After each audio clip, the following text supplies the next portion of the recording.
Yo, let me say something real fast about racism, okay? And white fragility. White fragility meaning white people's inability to even have a conversation about race because they want to try to flip it and get defensive because black people talk about race. Just because you have bias, operate on stereotype, or even have prejudice, that doesn't make you a racist, okay? What makes you a racist, what makes something racist is when you allow your bias, your stereotype, or prejudice to affect someone's life, liberty, and pursuit of happiness. That's when your biases, prejudices, and stereotypes become racist. Give you an example. You are a hiring manager. You are a middle manager in your organization, and you get to hire people. And you see Shaniqua Jackson's resume come across your desk.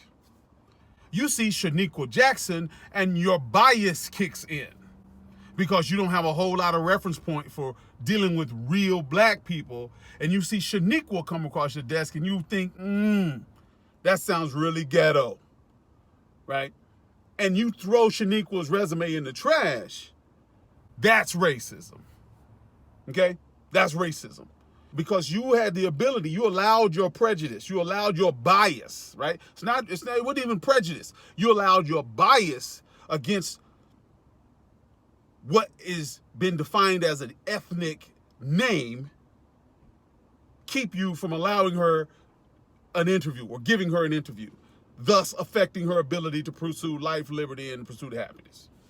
That's racism. So, white people, my white friends, anybody white listening to this, you need to come to terms with your bias, your stereotype, and your prejudices.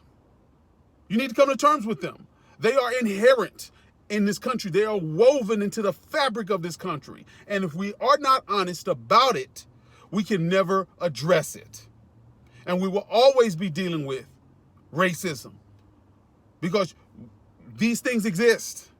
And the only way to address them is to talk them through, is to develop the coping skills, the conflict resolution skills, the courage and the communication skills to have these conversations so we can come up with solutions. So, doesn't make you a racist, but you very well might be an asshole.